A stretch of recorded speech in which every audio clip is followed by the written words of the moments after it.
Good. All right, welcome. Coach will make an opening statement, and then we will take questions. Coach. Hope everybody's doing great. Morning got off to a good start with the guys. Obviously, it's the opportunity and time of the week where you look back at the football game and how we get better. Whether you win or lose, it's important by the time you go out on the field with the guys that you flush it, you move on, and as competitors, you're only as good as your next one. Everybody in the building disappointed with the outcome on Saturday night. You can't do anything about that at this point other than take the lessons and push forward and continue to grow as a football team. And so in that way, no matter what happened the previous week, you got to move on. Guys were good. Took the information and had good demeanor out on the practice field. So important for us that we get off to a good start and prepare the right way, just like it is every single week. For us this week, coming back home, excited to be back in Neyland Stadium. It's been a month since we got a chance to be in there, playing there, and see our fans. So looking forward to seeing them. We need to create a great environment. I know we will, like always. We need to have the Neyland effect in effect on Saturday night. And, it's our responsibility as a football team to prepare and practice the right way to go play. But our fans need to be a huge part of the environment and the football game as well. So looking forward to it. Florida's playing their best ball right now. They've continued to get better throughout the course of the season. That's really in all three phases. Defensively, long, athletic, have speed. Offensively, both of the quarterbacks are playing really good football right now, and offensive line's really solid. So I'll open it up for questions.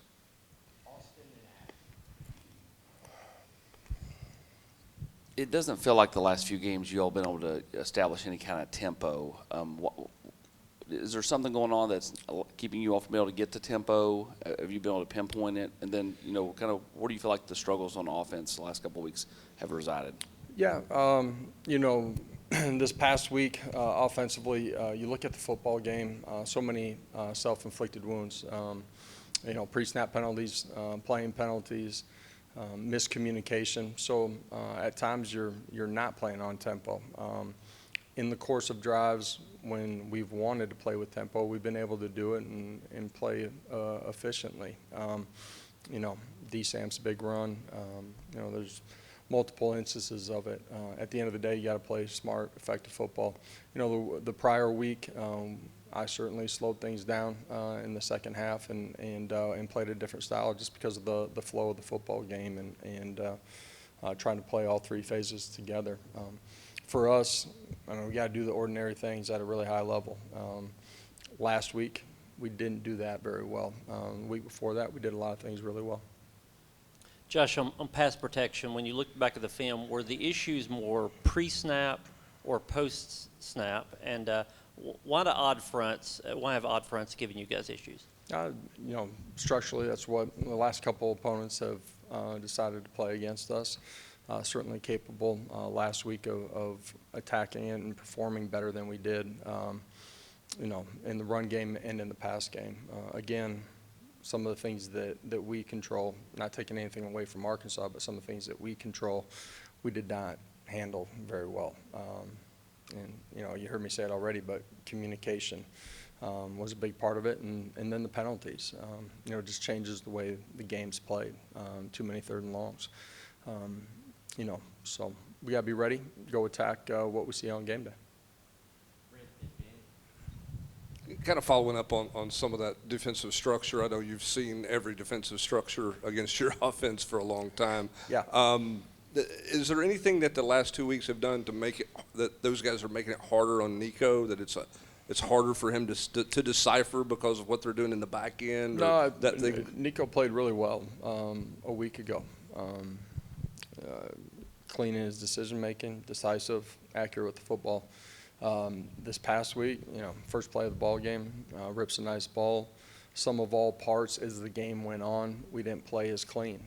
Some of that's Nico, some of that's the guys around him. Quarterback position takes 10 other guys around you playing at a high level too. So some of all parts, all 11 operating, doing, I'm going to say, ordinary things at a really high level consistently. was the difference in the ballgame the other night. You anticipate seeing the big team will continue to try to do some of that? Yeah, the last couple of years, we've seen 4 down, 5 down, 3 down. Seen those structures. We got to go attack it and play well. Josh, how would you assess the play of Lance and Campbell at tackle, and what's the next step for them? What's really important for them this week as they continue to try and take that next step? Yeah, love those guys, believe in those guys. Those two, like pretty much everybody offensively, can perform at a higher level, as we go, and have performed at a higher level than they did the other night. And some of that's just ordinary things, fundamentals, technique, lineman assignment, and technique.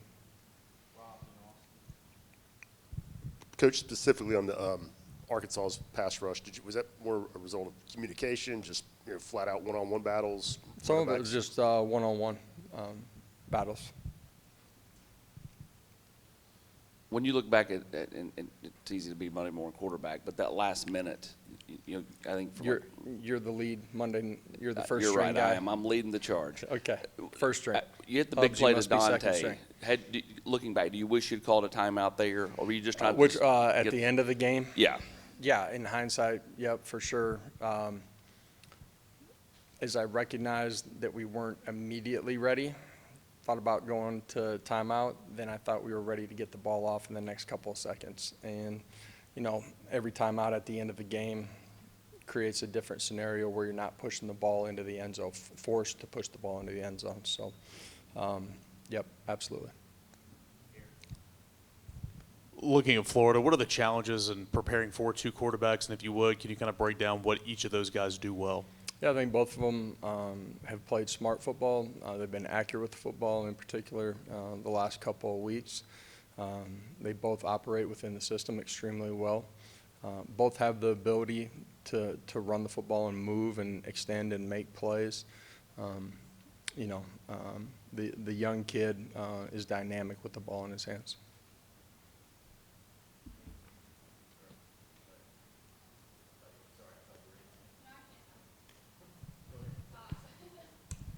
You mentioned Florida's defense.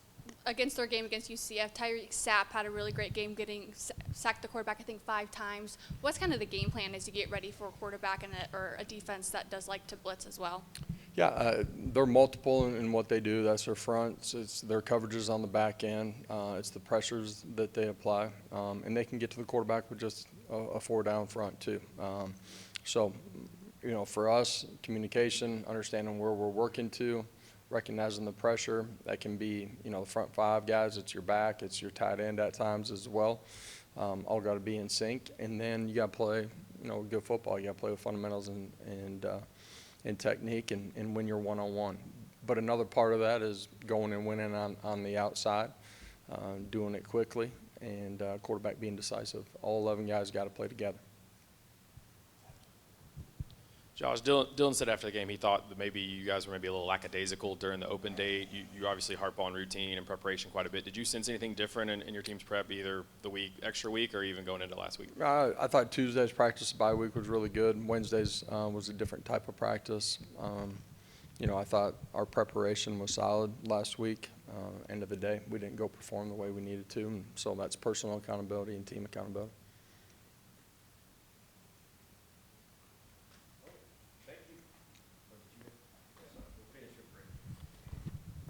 Is there any update on Squirrel and Brew at this point Yeah. to start the week? None of the injuries are long-term season-ending injuries. As we go through the week, we'll find out exactly where everybody is at. You guys can look forward to the injury report on Wednesday night. Thank you, buddy. See y'all.